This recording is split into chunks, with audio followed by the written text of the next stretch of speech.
Hello, everyone. I'm John, and welcome back to ASMR True Crime Story, where I share true stories in a calm, relaxing whisper. Before we begin, press a number in the comments for me. Press 1 if you're already part of our ASMR family.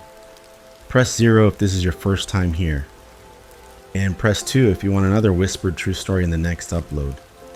If you're enjoying the calm, please like, subscribe, and tap the notification bell so you don't miss tomorrow's case. Now, get comfortable, settle in, and slow your breathing. Let's begin. Story 1. The late afternoon light spilled across the quiet streets of Newcastle, a coastal city resting about 170 kilometers north of Sydney. It was a city that breathed in the salty air from the Pacific, a place where neighborhoods still carried the rhythm of familiar routines. Families knew each other by name. Children walked to school along tree-lined footpaths. And behind many of the tidy brick homes, backyard gardens bore evidence of care. Lemon trees heavy with fruit, flowering shrubs, and the steady presence of homegrown traditions. In one of these homes lived a family whose warmth was as much a part of the place as the walls themselves. This was where a young boy named Joe Chinkwa grew up, though most people who loved him called him Joey. He was born on the 22nd of June, 1971, and from the very beginning, his parents Maria and Nino Chinkwa had poured themselves into building a life that centered on their children. Both were Italian immigrants, their lives rooted in a culture that valued family bonds above almost everything else. Maria carried herself with the grace of someone who understood how to keep a household full of love and order. Nino, steady and dependable, provided for them with a quiet strength. Together, they created a home where meals were shared, conversations unfolded across the dinner table, and photographs of treasured moments lined the shelves and walls. When Joey was born, Maria and Nino named him after his grandfather, a gesture that carried with it a sense of history, of respect for the past and hope for the future. In those early years, Maria's care was constant, her attention to her little boy unwavering. She saw the spark in his eyes even before the world had much chance to shape him. Nino, too, doted on him, the pride of a father evident in every small thing. The way he spoke about Joey to friends, the way he took every opportunity to be present in his life. 4 years later, in the mid-1970s, the family grew again with the arrival of another son, Anthony. It completed the small but close-knit family unit, two boys who would grow up side by side, sharing the same roof, the same traditions, the same dinners that were never hurried. Their home in Newcastle was more than just a place to sleep. It was a gathering spot for relatives and friends, a backdrop to countless meals prepared with care. Every evening, without fail, the family sat down together at the table. The ritual was unshakable. Dinner served at 6 o'clock, everyone present, each person given space to share the events of the day. Photographs of the boys and their accomplishments filled the house.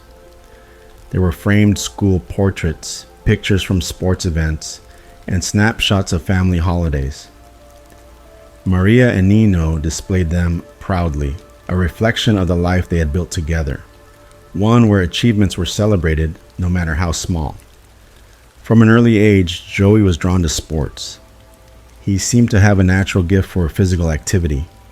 Cricket, soccer, tennis. It didn't matter what it was. He would throw himself into it with energy and focus. He had a presence about him that made people notice, not because he demanded attention, but because his enthusiasm for life was genuine. At school, classmates liked him for his easygoing nature, and teachers appreciated the way he treated others with respect. His personality carried a certain openness. He could start a conversation with anyone, making them feel at ease. Friends described him as someone who never had a bad word to say about others. There was a lightness to his interactions, an ability to see the good in people and draw them closer through kindness rather than force. Academically, he was intelligent and diligent. His grades reflected not just talent, but the willingness to put in the work. By the time he finished high school, Joey had already formed a vision of where he wanted to go next. He enrolled in university and pursued a degree in civil engineering, a choice that combined technical skill with the practicality of building something lasting. In November of 1994, at the age of 24, he graduated. It was a moment of pride not only for himself, but for his parents, who had watched him move through each stage of his education with determination. For Maria and Nino, it was the kind of milestone that felt like the fulfillment of years of encouragement and guidance. After graduation, Joey took a brief step away from work to see more of the world. He traveled through Europe for 2 months, taking in places that had lived in his imagination since childhood. The trip was an experience he carried home with him, stories tucked away, a broadened sense of perspective, and a readiness to begin the next chapter. Returning to Newcastle, he lived with his parents again for a time and began working for a civil engineering firm. The choice wasn't accidental. It was the same kind of work his father and grandfather had done. It tied him to his roots while allowing him to carve his own professional path. Life at this stage was steady. Joey worked hard, stayed close to his family, and enjoyed the small pleasures of daily life. But the course of his days and the security that seemed to surround him was about to shift. It would start with a night out, a chance encounter, and a woman whose life had followed a very different trajectory. One evening in early 1995, Joey went out with some friends. It was during that night that he met a young woman named Anu Singh. She was 22 years old at the time, striking in appearance, intelligent, and full of energy. The meeting happened almost by chance, but it would set into motion a relationship that quickly became intense. Anu had her own history before this encounter. She was born on the 3rd of September, 1972, in India, to her parents Prem and Surinder Singh. Both were doctors by profession. When she was still a baby in 1973, the family moved from India to Sydney, settling in the suburb of Strathfield. It was there that they had another child. Anu attended a Catholic high school and was described in her younger years as a happy-go-lucky child. Still, she faced certain attachment and behavioral issues as she grew up. Despite those struggles, she excelled academically, finishing school as the Dux of her Year 10 class. After graduating in 1990, she moved to Canberra to study economics and law at the Australian National University. It was during her time there that she met a man named Simon, and by 1993 they were in a relationship. That same year, Anu became pregnant. She decided to terminate the pregnancy, an experience that was deeply traumatic for her. Living in Canberra was also proving difficult. She missed Sydney and her family, often calling her parents for support. During this period, she began using recreational drugs, starting with marijuana in year 10 and later moving on to substances such as cocaine, LSD, speed, ecstasy, and methamphetamine. Between 1993 and 1996, she used these drugs regularly, and some of them caused her to experience hallucinations. Because of the challenges she was facing, Anu deferred her university studies for a year and returned to Sydney to spend time with her parents. It was during this visit in 1995 that she met Joey at the club. They connected quickly and began spending time together, even though she was still in her relationship with Simon at that point. After her visit, she returned to Canberra to continue studying law, and she and Joey began a long-distance relationship. When Simon found out about it, he ended the relationship with Anu. Joey and Anu continued to see each other despite the distance. By 1996, the relationship had grown serious. Joey was committed to her in every way. He would call her as many as 15 times a day, and every Friday, he made the drive from Newcastle to Canberra, a trip of around 450 kilometers, taking close to 5 hours. He would spend the weekend with her, leaving early on Monday morning to make it back for his work shift starting at 9:30 a.m. sometimes. If she was unwell, he would even take a flight to Canberra just to be with her. Joey's parents noticed changes in him after he began dating Anu. They believed she was controlling and that he no longer seemed like his outgoing self. Normally talkative and engaged in conversation, he appeared more reserved when she was around. At family dinners, a long-standing tradition at 6 o'clock each evening, Anu would often call at around 6:10 p.m., and Joey would leave the table to speak with her for over an hour, missing the meal entirely. Maria asked Anu more than once to wait until after dinner to call, suggesting 7 o'clock instead. Despite these requests, the calls continued to interrupt the family's evening meals. In September 1996, Joey moved to Canberra to live with Anu. They rented a townhouse on Owen Street in the suburb of Daramalan, about 4 kilometers from the university. They also opened a joint bank account labeled their marriage fund. By this time, Anu had stopped using the drugs she had relied on in earlier years. The withdrawal period brought on depression, and she developed bulimia, eating large amounts of food before forcing herself to vomit or using laxatives. She lost a significant amount of weight and became increasingly focused on her appearance, sometimes asking her parents to pay for cosmetic procedures like liposuction. She began complaining of various health problems, aches, pains, hot flushes, and a sensation of things moving under her skin. By May 1997, she became convinced her muscles were deteriorating. A doctor examined her and found nothing physically wrong, suggesting the problem was psychological. Anu rejected this explanation, insisting her body was the source of the problem. Her fixation on her health grew. She became convinced she had AIDS, even planning to put her own blood on Joey's toothbrush so he would also have it. A test came back negative. She then suspected she had a nervous system disorder, possibly multiple sclerosis. Eventually, her parents persuaded her to see a psychiatrist who recommended medication. She refused to take it and would not attend further appointments. The mental health crisis team was contacted several times by her family, but because she was not considered a danger to herself or others, she could not be admitted without her consent. Joey stayed by her side during all of this, supporting her as best he could. Still, Anu began blaming him for her health problems. She told people she wanted to kill him and herself. She claimed to have studied psychiatric texts and said she knew how to convince people she was insane. She spoke with her friend Madhavi Rao, another law student, about suicide and methods of killing someone. Together, they researched these topics in the library. Anu told Madhavi that Joey would be included in her plan to die. By August 1997, Anu began selling her clothes for just $1 or $2 each, and she gave away her CDs for free. She told people it was because she no longer went out and didn't listen to the music anymore.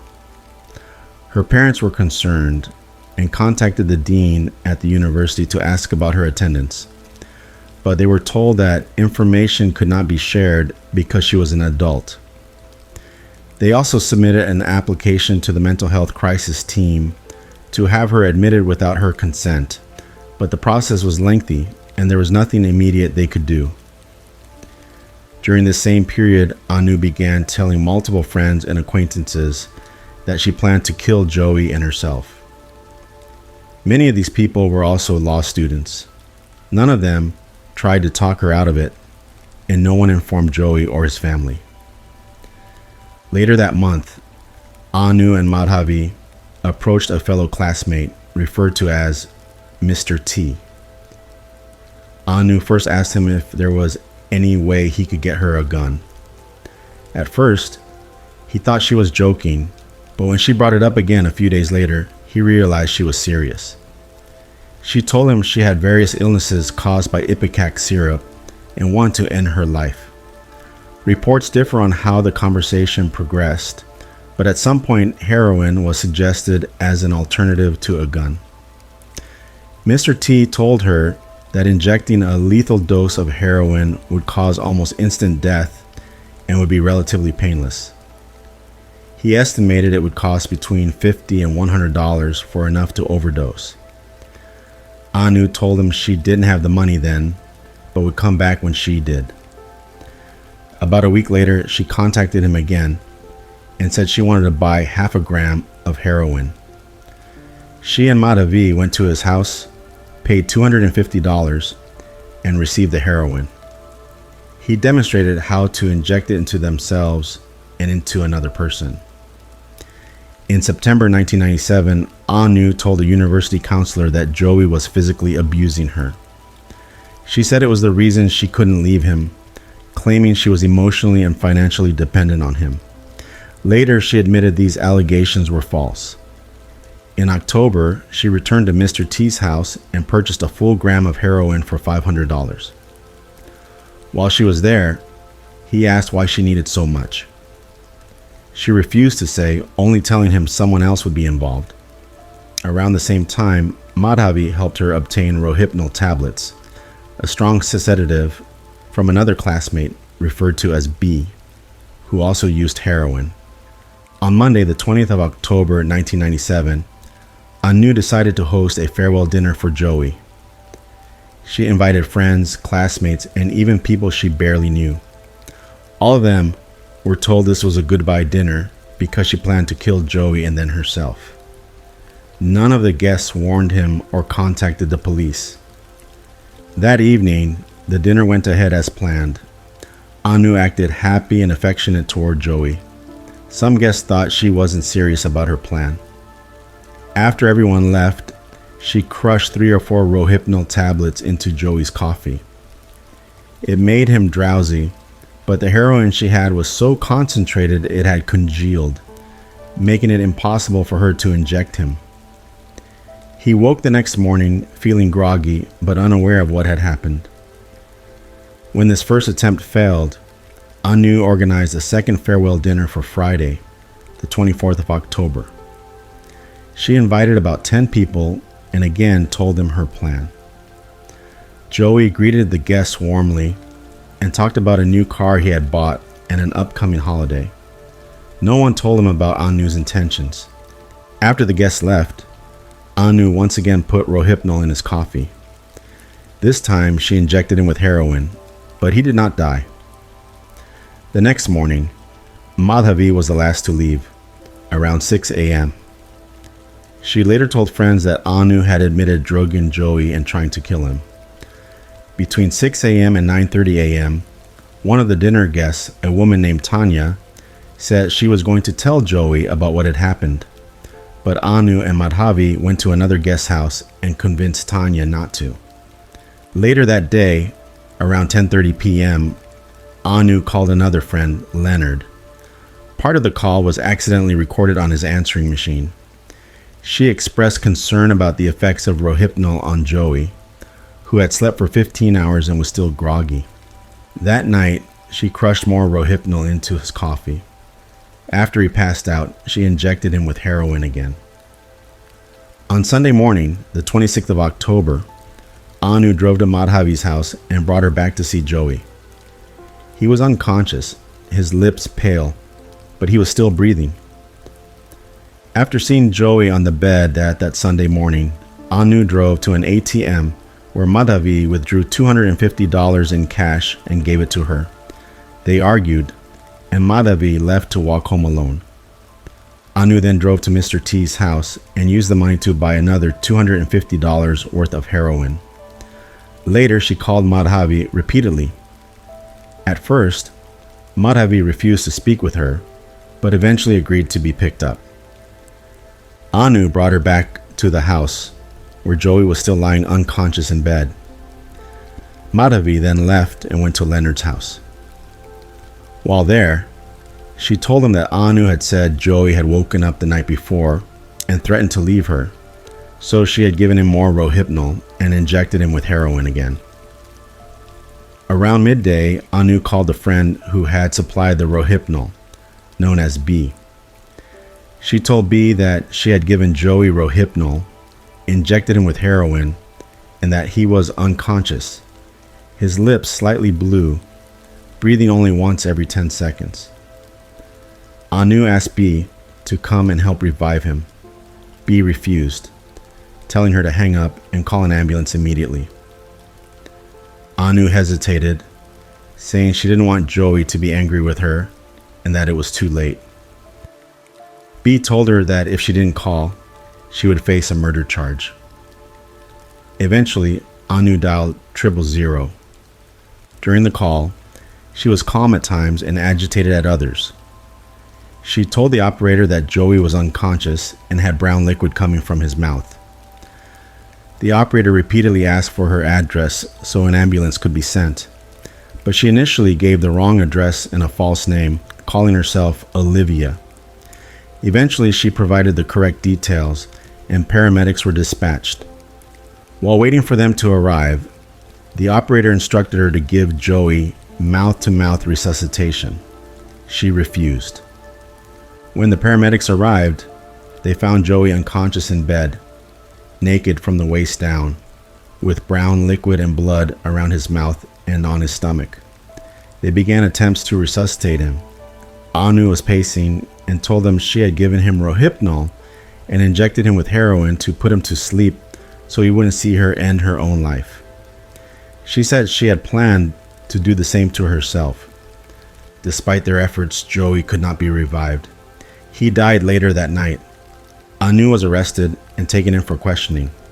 Police later contacted Maria and Nino. Maria had already been worried when Joey didn't answer his phone. When she heard it was about her son, she immediately said Anu had killed him. At the morgue, the family was shown Joey's body.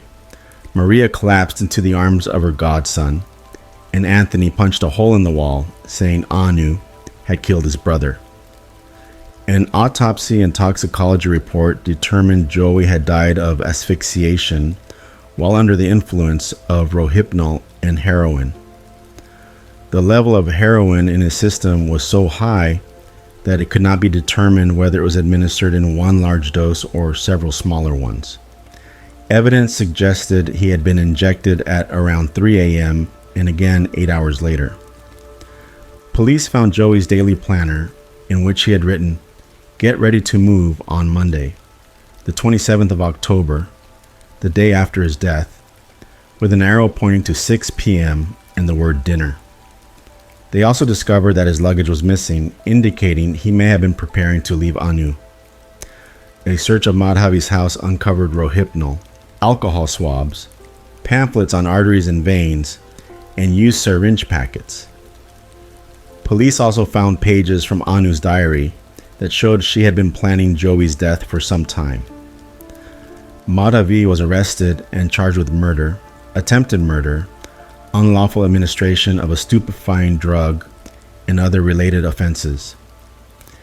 She was released on bail of $100,000, paid by her parents, with the condition she remain under their supervision in Sydney. Initially, Anu and Madhavi were to be tried together. Their joint trial began on the 6th of October, 1998. After 4 weeks, the judge ruled that the evidence against Anu would unfairly prejudice the case against Madhavi. He ordered that they be tried separately. Both chose to have judge-only trials. Anu's trial began on the 22nd of March, 1999. She pleaded not guilty to murder by reason of diminished responsibility. Her defense argued that while she had broken the law, she should not be held criminally responsible because of her mental state at the time. They claimed she suffered from untreated borderline personality disorder and major depressive disorder, and that she was lost in a delusional belief she had a degenerative disease. The prosecution argued her actions were deliberate, premeditated, and calculated. They said she had been planning Joey's death for months and that this was not an impulsive act. They pointed to her diary as evidence of clear planning and rational thought, and to the fact she had told multiple people in advance. They argued that she had watched Joey die over a period of days, injecting him with heroin multiple times, and that when she finally called for help, she delayed giving the address, preventing paramedics from providing potentially life-saving treatment. While in custody, Anu wrote letters. In one, she described how the plan had developed, from initially thinking only of ending her own life to deciding it would be unfair for Joey to go on without her. In another, she told her mother she had ruined the life of the most wonderful man, and that many lives were now destroyed because of her. The prosecution argued these letters proved she knew her actions were selfish and wrong, and showed she was capable of rational thought. On the 24th of June, 1999, Judge Crispin found her not guilty of murder, but guilty of manslaughter on the grounds of diminished responsibility. He sentenced her to 10 years in prison with a minimum parole period of 4 years, backdated to her arrest, meaning she would be eligible for parole in 3 years. Joey's family were outraged. Maria shouted at Anu in court, calling her names and saying 4 years was not enough for taking her son's life. Outside the court, she told reporters she believed Anu should have been sentenced to death. Madhavi's trial began on the 8th of December, 1999. She pleaded not guilty to all charges. Her defense argued that when she saw Joey on the bed on the morning of the 26th of October, she told Anu she wanted nothing to do with the plan, and that this ended her duty of care towards him. Judge Crispin rejected the idea that someone could take part in a plan to kill, help obtain the drugs, and then claim to have no responsibility. However, he ruled there was not enough evidence to prove she shared Anu's intent or assisted in causing Joey's death. She was found not guilty. The verdict meant that Anu would serve only her sentence, and Madhavi would face no penalty. None of the dinner guests who knew about Anu's plan in advance faced any legal consequences. Maria and Nino were devastated. When Madhavi was acquitted, they had to be escorted from the courtroom. Later that night, Nino collapsed and required hospital treatment for heart problems. Anu began serving her sentence at the Silverwater Correctional Complex. While there, she worked in the prison library and tutored other inmates. She also underwent psychotherapy and was prescribed medication used to treat mental health conditions such as obsessive-compulsive disorder, anxiety, and depression. Eventually, she was transferred to the Emu Plains Correctional Center, where she was granted day release to attend classes at the University of Sydney. There, she earned a master's degree in criminology. After just 2 years in prison, she was allowed out during the day to study, while Joey, the man she had killed, would never have the chance to live his life again. In October 2001, at the age of 29, Anu was granted parole after serving only 3 years of her 10-year sentence. In 2004, she breached her parole by smoking cannabis. For this, she served an additional 3 months in prison. In 2009, she was awarded a doctorate by the University of Sydney's law faculty for a thesis she had written about women who commit crimes. The work, titled Offending Women, Toward a Greater Understanding of Female Criminality, was 100,000 words long and discussed women and crime, including her own involvement in Joey Chinque's death. Maria and Nino saw the publication of the thesis as a way for Anu to keep her name in the media. Anu later admitted that when she had told the university council Joey was abusive toward her, it had been a lie. She now lives in Sydney and is in a long-term relationship with another former inmate she met while on remand. Madhavi changed her name and moved to the United States, where she lives with her husband and children. The townhouse on Owen Street where Joey and Anu had lived was eventually demolished to make way for a government housing project. Maria and Nino have never understood why no one came to Joey's aid, why none of the people Anu told about her plan contacted authorities. Nino once said, "If you see a dog on the street from a car accident, you call somebody to help the dog. This was a man dying. Why didn't anyone call the ambulance?" In 2017, Anu appeared on A Current Affair and made a public apology to the Chink family. Maria rejected it, calling her the devil and telling her she had killed the most precious thing in her life, her first son, the one meant to carry his grandfather's name. And that brings us to the end of this case, a story that leaves behind questions, grief, and the weight of what could never be undone. Joey Chinkwa's life ended far too soon, and for his family, the absence will always be there. We'll take a moment here before we move into our next story. If you've stayed with me through this case, I'd like to invite you to subscribe to the channel and give this video a like. It helps keep these stories coming and it lets me know you want more. Our next story begins in just a moment, so stay with me, settle in, and let's continue. Story 2. It began on an ordinary evening in Plymouth, a coastal city where the sea is never far from sight and the sound of gulls often rides the wind. The streets were the kind you might walk without thinking, lined with houses where people settled in for the night, their lights glowing warm behind curtains. The air was cold, and the day was fading, leaving that blue-gray stillness before full dark. On a street corner not far from home, a young woman waited for a bus. She had plans, simple ones. She was going to see friends, meet her boyfriend, enjoy a night in the city. It was the kind of evening anyone her age might look forward to. She was dressed for the weather, a small figure beneath the street lamp, her phone in hand to pass the time. Somewhere else, a man was behind the wheel of a small red car. His route was not fixed. His mind was not calm. In the boot of his vehicle was an object that, to most, would mean nothing more than repairs or odd jobs. But in his mind, it was something else entirely. He drove without music, letting the hum of the road fill the silence.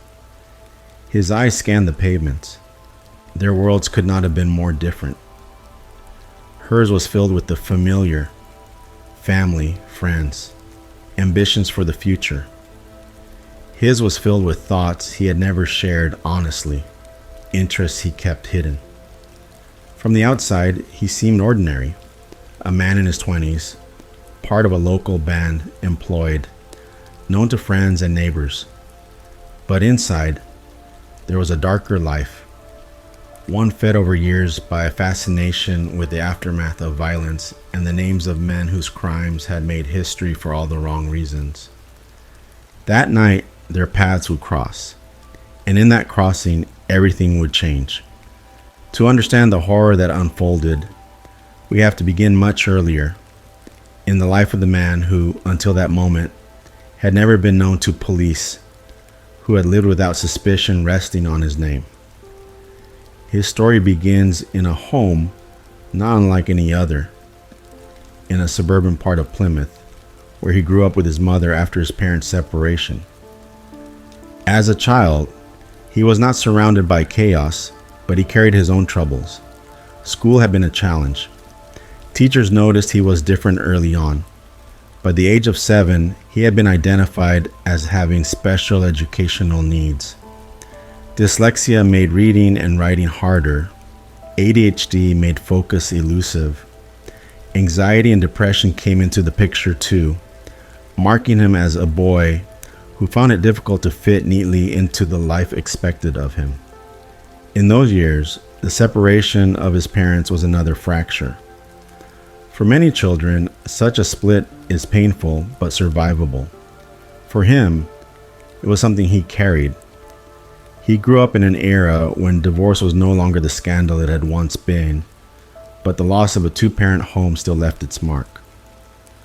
School corridors can be unkind to anyone who stands out, and he did. Bullying found him early. He became the boy who walked with his head down, who kept to himself when he could. By the age of 9, according to his own account, he had already thought about ending his life. That admission would shock anyone, a child of 9 considering such a thing, and it hinted at how deeply he felt the isolation around him. Yet even with those struggles, he could function in the world. He discovered music, learning guitar well enough to join a band called Kuda. They weren't amateurs with dreams too big for their skill. They could actually play, even releasing an extended play record in the summer of 2021. On stage with his bandmates, he blended in. To them, he was just another musician chasing songs and the possibility of making something of them. He also worked a steady job at a garage in Plymouth, cleaning and preparing cars. It was not glamorous work, but it was work. He could show up on time. He could hold conversations. To the casual observer, nothing about him suggested danger. He could even be described as thoughtful by those who met him in everyday life. But what no one saw was the other life he was building in private. It was not a life of hobbies or harmless escapes. It was one of collecting images no ordinary person would want on their phone. He sought out photographs of dead bodies, thousands of them, lingering over autopsy pictures, over crime scene photos that most would look at only briefly, if at all. His interest in serial killers was not academic. He did not study them to understand the psychology of crime or to puzzle over how people could commit such acts. He studied them because he admired something in them. Ted Bundy, Richard Chase, Fred West, even Australian serial killer Evan Milat. Their names filled his search history. Their methods interested him. This was not curiosity in the safe sense. This was fascination without empathy. In the months before the night of the crime, his searches became more focused. He looked up weapons. He looked up remote places. Dartmoor, in particular, with its stretches of wilderness far from watchful eyes. He searched for crowbars, hammers, cutting tools, baseball bats, balaclavas, waterproof clothing. To most, these might be items for work, sport, or bad weather. But together, in the context of his other searches, they formed a different picture. Outwardly, he carried on as normal: band practice, shifts at the garage, time with friends. No one noticed the change, no sudden anger or breakdown. And that, perhaps, is what makes what happened next so chilling. Because when the cold evening of November 20th, 2021 came, and a young woman stepped out of her home to meet friends in the city center, his path curved towards hers, and the life he had kept hidden was about to break into the open. The young woman who had crossed his path that night was named Bobby Ann McLeod. She was 18, just stepping into adulthood with the energy and brightness of someone whose life was still unfolding. She lived with her family in Liam, a residential area of Plymouth, and was known for her warmth and loyalty. Friends described her as kind, funny, and dependable, someone who made others feel at ease. Her parents spoke of her as a beautiful daughter, inside and out, who brought light into every room. She had dreams too, clear ones. She wanted to become an interior designer, to use her creativity in a career that would let her shape spaces and bring ideas to life. She was artistic, the kind of person who could imagine something in her mind and find a way to make it real. Her family was close. Her relationship with her parents was affectionate, with those everyday exchanges of love that some households let slip, but theirs never did. She was also in a relationship with a young man named Louis, 21 years old, who she had been seeing for 6 months.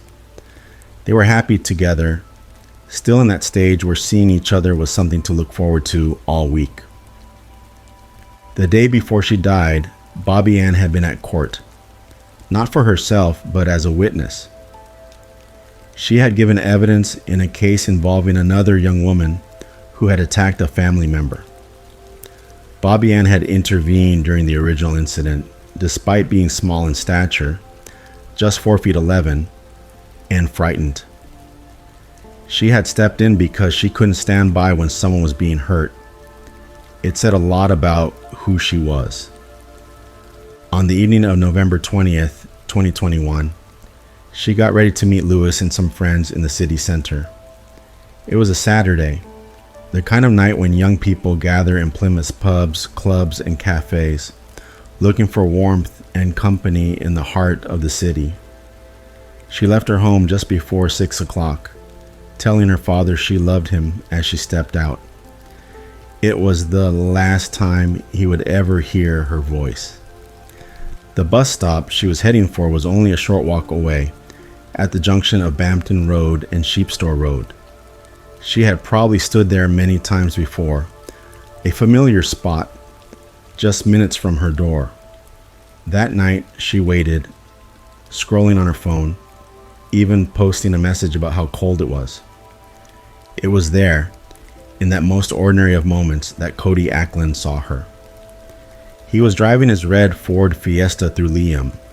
According to his own account later, he told himself he was driving to clear his head, to avoid sitting at home and overthinking.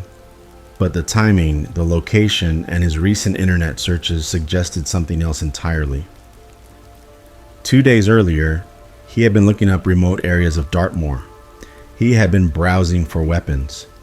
Now he was here, and in front of him was a young woman, alone, small, and, to him, a stranger who reminded him, he claimed, of his ex-girlfriends. He drove past her, then pulled over behind the bus stop. In the boot of his car was the claw hammer. He took it out, walked toward her from behind, and in a moment that would change countless lives, struck her on the head. The blow came without warning. She fell, stunned and hurt, not even able to process what had happened before he hit her again. Later, he would tell police that their eyes met after the first strike. It was a detail that chilled investigators.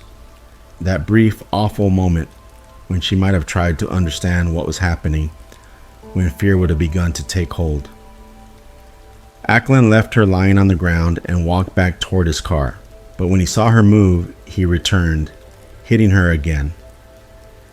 He then lifted her into his vehicle, placing her in the footwell, and drove away. He placed her in the footwell of the car. According to what he later told police, there was no plan. He claimed he hadn't thought ahead about where to go or what to do. But the evidence in his search history, the remote Dartmoor locations, the tools, the weapons, painted another picture. Driving away from the bus stop, he said, a thought crossed his mind. Take her to the hospital. He admitted it later, as if to suggest there had been a moment of possible mercy. But he dismissed it just as quickly, deciding instead to get rid of her so he would not be caught. He headed 19 miles to a place called Belliver Forest on Dartmoor. It was a remote area, quiet, away from the houses and lights. During the journey, he tried to strangle her in the car. She was injured and semi-conscious, but she was still alive. They arrived around 7:45 p.m. He got her out of the vehicle. She was able to walk, but needed his support. She told him she was scared. His reply was to say that he was scared too, that he had never done this before, had never seen it before. He led her into the woodland. There, he attacked her again, striking her around a dozen times with the hammer. Even then, she was still breathing, still making sounds. To make certain she was dead, he stamped on her neck until she stopped breathing.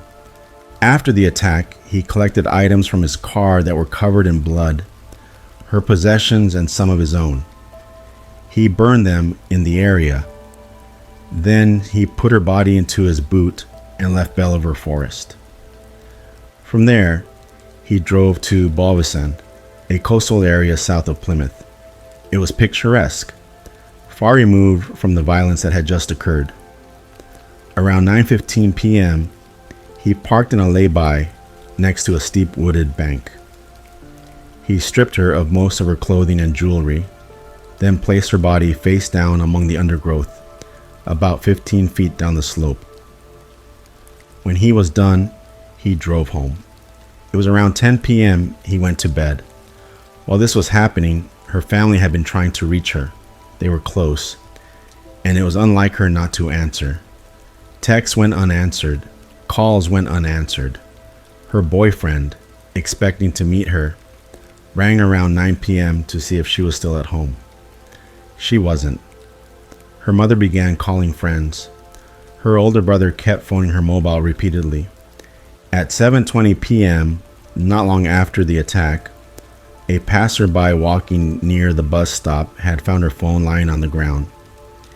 He handed it to a bus driver at 7:23 p.m., thinking someone had simply lost it. At that moment, no one could connect the phone with what had already happened. Her brother called her number constantly until 3:45 a.m. when the calls began going straight to voicemail. The battery had died. By 10 p.m., police had launched a missing persons inquiry. The following morning, the search widened.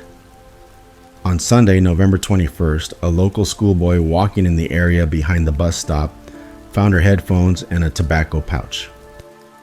These discoveries deepened the concern. Members of the community joined in the search. Police tracked her phone's last signal to the Plymouth area, but it gave no precise location. Ackland stayed at home for most of that day. Later, he would claim he felt uncertain about whether the events of the night before were real. But he went online and checked social media, reading about the search for her. He took steps to remove evidence. He drove to Tamerton Foliot, a village north of Plymouth, and threw the hammer into a tributary of the River Tamar. He placed the carrier bag containing her belongings and his blood-stained clothes into allotments near his home.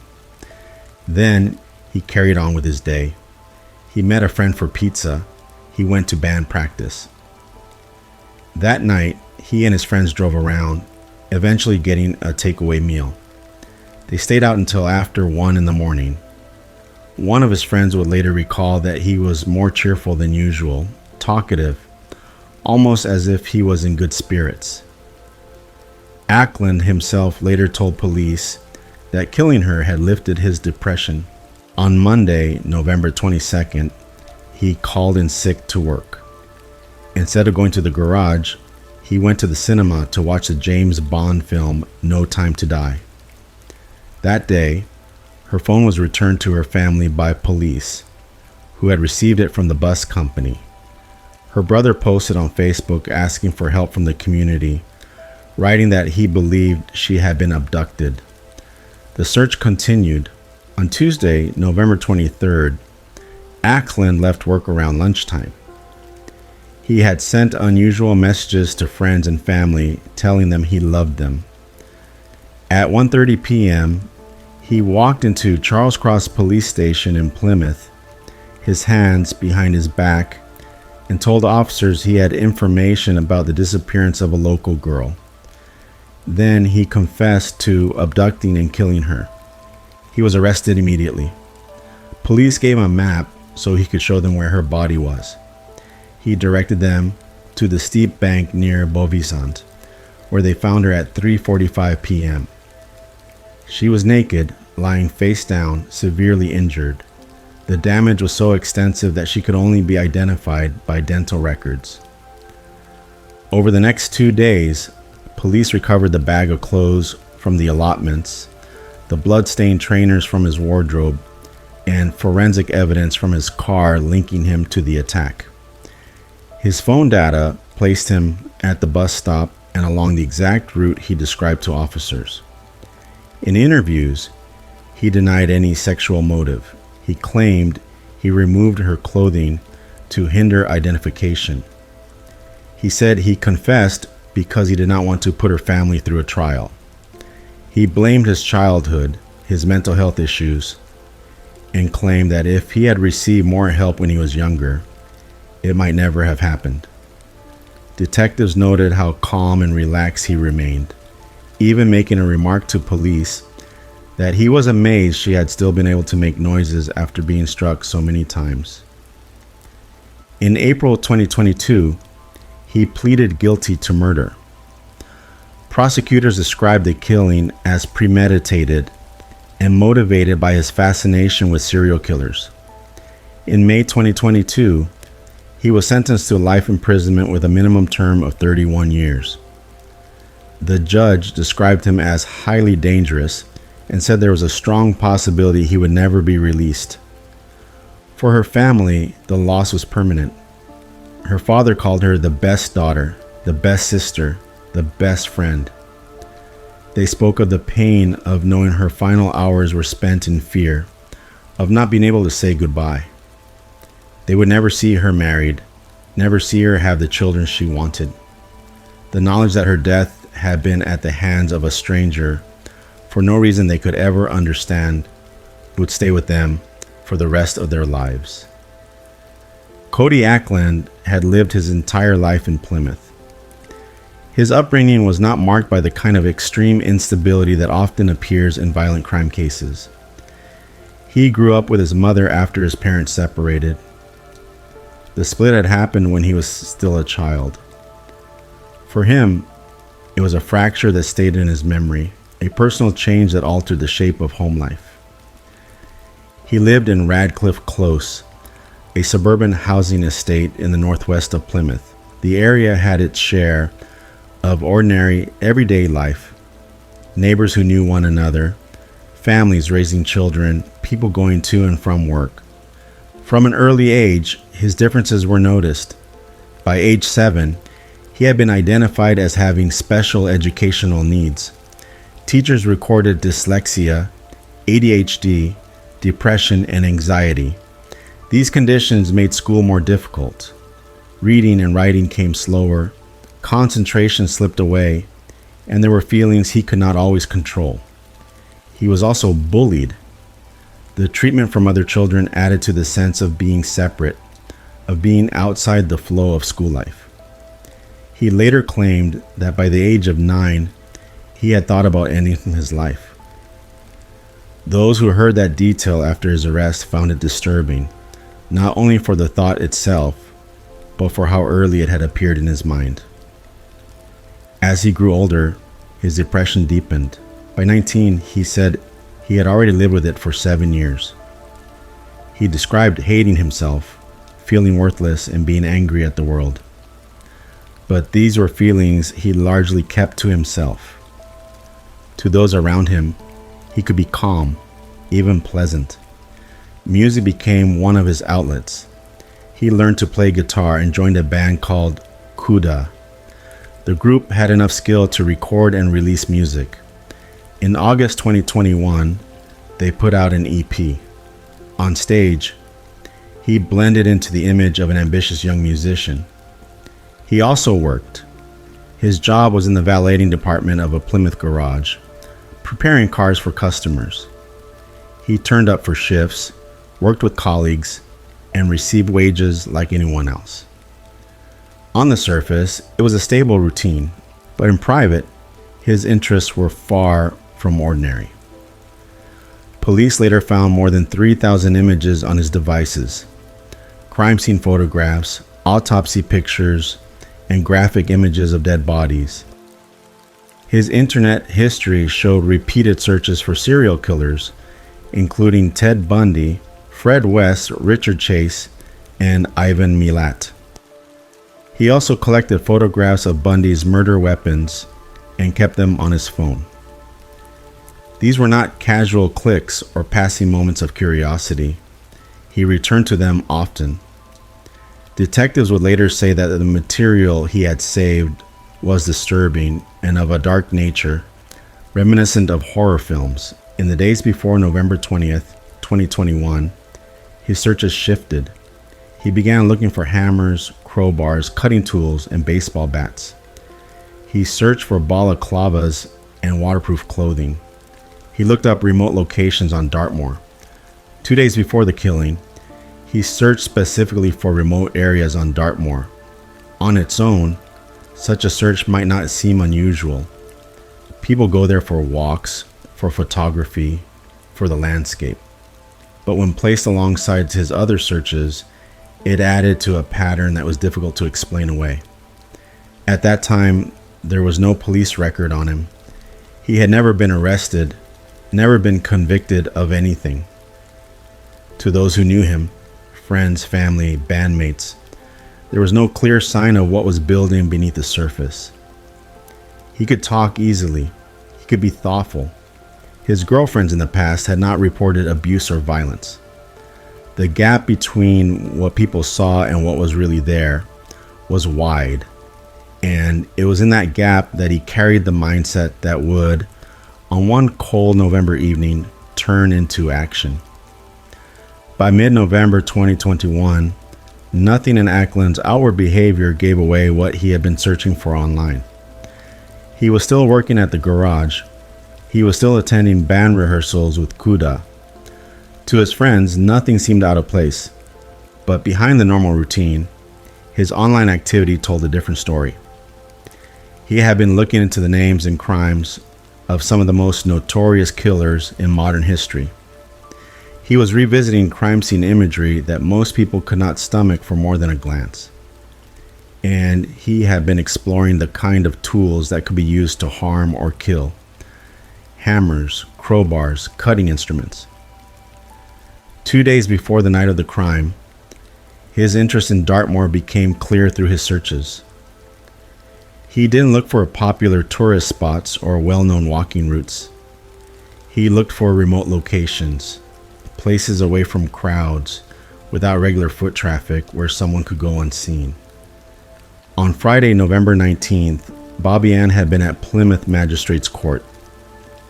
She had given evidence in a trial connected to an incident from December 2020 when she had intervened during an assault despite being frightened and physically smaller than the people involved. The accused in that case was found guilty.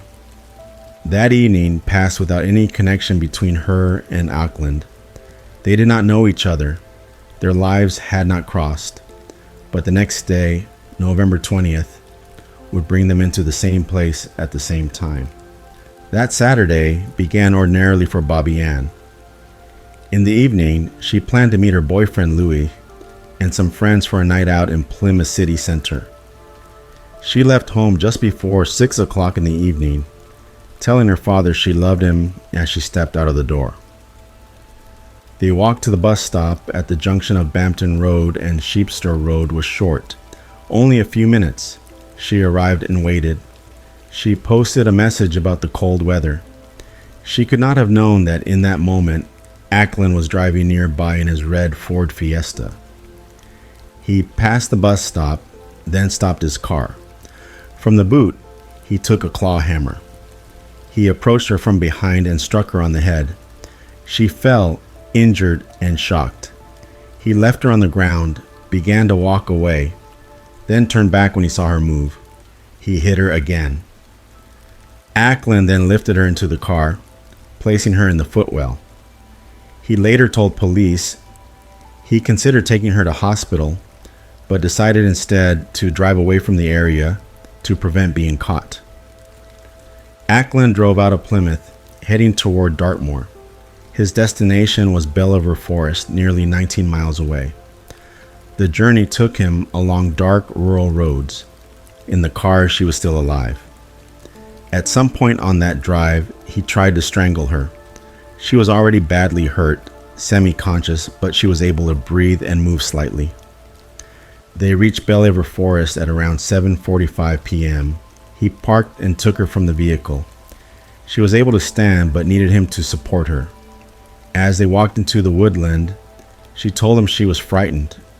His answer was that he was frightened too, that he had never done this before, had never seen anything like it before. Once inside the trees, he attacked her again. He struck her around a dozen times with the claw hammer. Even then, she was still breathing, still making noises. To end her life, he pressed his foot down on her neck until she stopped breathing. Afterward, he gathered items from the car that were covered in blood, belongings of hers and some of his own, and burned them there. Then he put her body into the boot of his car and left Bellever Forest. He drove to Bovisund, a coastal area south of Plymouth. Around 9:15 p.m., he pulled into a lay-by next to a steep wooded slope. There, he removed most of her clothing and jewelry. He placed her body face down in the undergrowth, about 15 feet down the bank. When he was finished, he drove home and arrived at around 10 p.m. He went to bed. At the same time, her family had already begun to worry. She had not arrived to meet her boyfriend. Text messages went unanswered. Calls from her family and Louis went unanswered. Her mother began phoning her friends. Earlier that evening, not long after the attack, a passerby had spotted her mobile phone near the bus stop. He handed it to a bus driver at 7:23 p.m., thinking someone had dropped it. The connection between that phone and her disappearance had not yet been made. Her older brother kept calling her phone until 3:45 a.m. when the calls began going straight to voicemail. By then, the battery had died. By 10 p.m., police had opened a missing persons inquiry. The following morning, Sunday, November 21st, concern had grown sharply. Her family knew her habits, and this silence was not like her. By then, word of her disappearance had begun to spread beyond her immediate circle. That same morning, a local schoolboy walking near the bus stop noticed items on the ground: her headphones and a tobacco pouch. The discovery was troubling. These were personal things she would not have left behind. Members of the local community joined in the search. Police were working to track her phone's last recorded signal. They established that it had last been active somewhere in the Plymouth area, but the location was too broad to pinpoint her exact whereabouts. While the search widened, Ackland remained at home for most of the day. Later, he would tell police he was unsure whether what had happened the night before felt real. But despite this claimed uncertainty, he went online and read social media posts about the search for her. At some point that day, he began to dispose of evidence. He drove to Tamerton Foliot, a village north of Plymouth, and threw the claw hammer into a tributary of the River Tamar. He also put a carrier bag into an allotment near his home. Inside were items belonging to her and some of his own clothing, all stained with blood. After dealing with these items, he did not hide away. He met a friend for pizza. He attended band practice with Kuda. That night, he and his friends drove around before getting a takeaway meal. They stayed out until after 1 in the morning. Friends who were with him that evening later remarked that he seemed more cheerful than usual. He was talkative, as though in high spirits.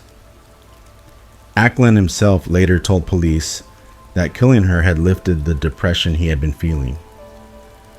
On Monday, November 22nd, Ackland did not go into work. He phoned in sick. Instead of spending the day at home, he went to the cinema. He chose to watch the James Bond film No Time to Die. Meanwhile, the search for Bobby Ann continued. Her family were frantic. That same day, her phone, which had been handed to the bus driver on Saturday night, was returned to them by police. Her older brother, convinced she had been abducted, posted an appeal on Facebook. He wrote that someone had taken her mobile phone and begged people in Plymouth to search everywhere, to listen for anything unusual, to report anything they might have seen or heard. He included a plea that if anyone had any information, they should tell him immediately. The appeal circulated online. The community was alert, but there was still no sign of her. On Tuesday, November 23rd, Ackland went to work in the morning but left around lunchtime. He had sent unusual messages to his friends, his family, and his bandmates. In these, he told them he loved them. It stood out to those who received them, a sudden out-of-character expression. At 1:30 p.m., he walked into Charles Cross Police Station in Plymouth. His hands were behind his back. He told officers he had information about the disappearance of a local girl. Then, he confessed to abducting and killing her. Police arrested him immediately on suspicion of murder. They gave him a map and asked him to indicate where she could be found. Ackland directed them to a steep wooded bank near Bovisand. At 3:45 p.m., officers reached the location he had described. There, they found her body, 15 feet down the slope, lying face down in the undergrowth. She was naked, with catastrophic injuries to her head and face. The damage was so severe she had to be identified using dental records. In the 2 days after finding her body, police began recovering key pieces of evidence. They located the carrier bag he had hidden in the allotments near his home. Inside were Bobby Ann's belongings and his own clothes, all marked with blood. They searched his wardrobe and found the trainers he had been wearing during the killing, also stained with blood. A forensic search of his car revealed more traces of her blood, including on the underside of the vehicle and inside the passenger footwell. When they examined his phone data, it placed him at the bus stop in Liam at the time she vanished. It also tracked him along the route he had described in his confession, from the bus stop to Belliver Forest, then on to Bovisand. During police interviews, Ackland denied there had been any sexual motive. He said he had removed her clothes to make it harder to identify her body. He claimed that part of his reason for confessing was to spare her family from going through a trial. Detectives noted that he remained calm and measured throughout the interviews. His demeanor did not shift into visible distress or agitation. At one point, he remarked that he was surprised she had still been able to make sounds after the number of times he had struck her. In April 2022, he appeared at Plymouth Crown Court and pleaded guilty to murder. Prosecutors described the killing as premeditated and driven by his fascination with serial killers. They highlighted his deep-rooted interest in death, murderers, and methods of killing. On May 19, 2022, he was sentenced to life imprisonment with a minimum term of 31 years. The judge called him highly dangerous and told him there was a strong possibility he would never be released. For Bobby Ann's family, the sentencing brought no closure. They spoke in court of her kindness, her loyalty, and the life she had been planning. They described the pain of knowing her last hours had been filled with fear and of living with the knowledge that they would never see her again. After the sentencing, senior detectives described the crime as sadistic, saying Ackland had prolonged the attack to satisfy his own fascination and to imitate the crimes of infamous serial killers like Ted Bundy. Her family's victim impact statements were read in court. Her father spoke about the person she was: kind, funny, loyal, the best daughter and sister they could have asked for. He said everyone who knew her loved her and that Ackland had taken their world away. They would never see her face again, never see her get married or have the children she had wanted.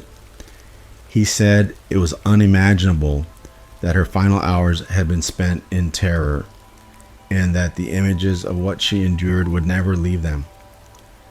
They asked why he had chosen her, why he had made them suffer, and said they could only imagine the things he had done. Ackland had shown no real remorse. Despite claiming his confession was to help the family avoid a trial, he had not reached out to express regret. Police evidence suggested his victim could have been any woman, and that if he had not seen her that night, he might have chosen someone else. Authorities believed he had all the hallmarks of a serial killer in the making. They said it was likely he would have killed again had he not turned himself in or been caught. For the community, the case left lasting shock. Friends and neighbors of both families struggled to understand how someone who had seemed ordinary could be responsible for such violence.